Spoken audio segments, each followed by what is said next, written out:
Hey, welcome to another video. Today, the comment is from Black Halo Society. Great name. It's been 18 days for me, no alcohol. The longest I've been without alcohol in 10 years.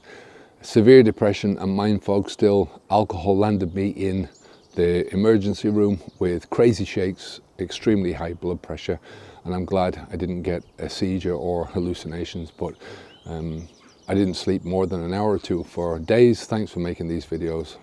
It's a long road to recovery. Well, you have that done, right? So, first of all, well done on getting this far. You know, 18 days for somebody who's been drinking for a long time is a great feat, you know, but it's only the beginning of this journey, right? 18 days is not a long time in terms of your body recovering, in terms of changing the things that you need to do in your life, in terms of changing the mindsets and changing, you know, how you think about these things. So I presume that you've been, when you say that it's the longest that you've done in 10 years, that you've been drinking for more than 10 years, right?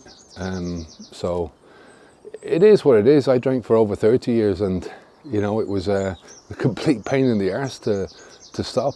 You know, it is that, you know, a lot of people are going to go through some bad times. I mean, I used to read a lot of self-help books. I've always read psychology, so that really helped me in the beginning. But if you think about all the times that I tried to stop, you know, all the times that it was all under the guise of moderation. I never really tried to stop for good before. You know, I stopped for 10 months was the longest I'd ever done, but there was always the intention of going back, and it was only this time that I'd you know, everything fell into place, and there was a few straws that broke the camel's back, so to speak, that really pushed me to that extreme of then saying, yeah, fuck this, I'm not doing it anymore. So, and in terms of putting yourself into the emergency room, you know, lots of alcohol can put you into immediate trouble pretty quickly, you know. You know, you're talking about going into hospital with the shakes and high blood pressure. You know, I hear stories all the time. I mean, we've got, you can imagine the types of stories that I hear from our clients, from different people, from worried parents. You know, there's people that have died very young, you know, 16, 17 years of age, just because they've overdosed on alcohol at an early age, and that's it, their life is over. So, you know, alcohol is it's a poison. You know, the fact that we still have it in our society is, yeah, it's a testament to a lot of the shit that's going on, a lot of the bad education that we have in our society, a lot of the mindsets that we have, that, you know, we still have that as an option for having fun when it doesn't give you any fun. You know, it's just a delusion. So as far as your sleep is concerned, that's going to come. Think about it, you're going from medicated sleep to non-medicated sleep, right? And that's a tough thing to do, you know. You know, when I'm talking about medicated sleep, you're having to drink to go to sleep, or you're having to drink to put yourself into a comatose state, which is what I used to call it.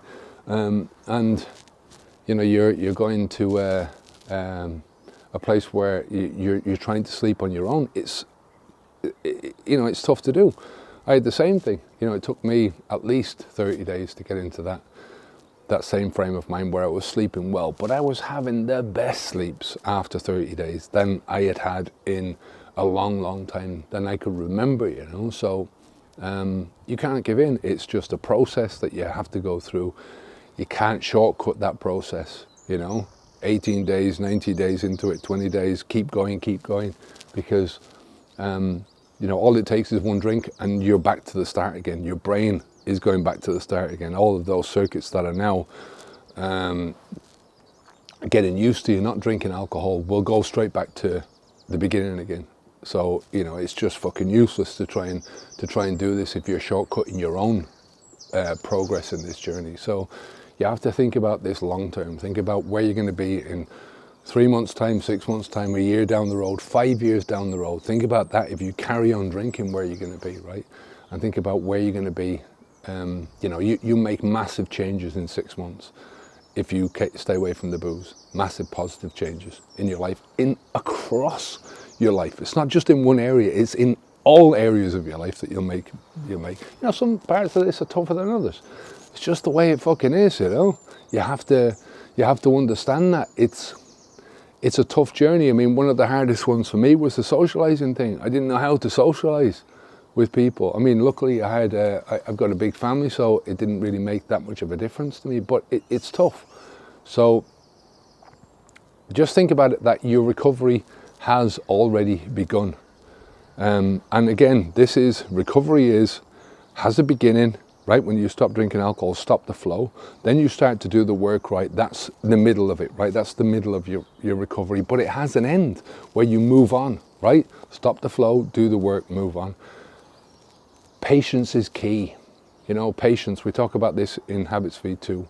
We've got the 4 Ps, we've got patience, persistence, positivity, and perspective. Perspective is that what I was talking to you about earlier on. Part of it is looking forwards to where you are, or where you want to be in the future, Part of it is looking at where you are now. Part of it is pushing yourself through the shit times, right? Pushing yourself through all the cravings and the discomfort that you're going to go through, the fact that you can't sleep, you're bored, or whatever, It's just shit that you have to push yourself through. But overall, you have to be kind to yourself, Get out there, do one thing every day that you think of as fun, that gives you a bit of a smile on your face, right? Think about the quantity of your life is not under your control. Tomorrow you could be hit by a bus.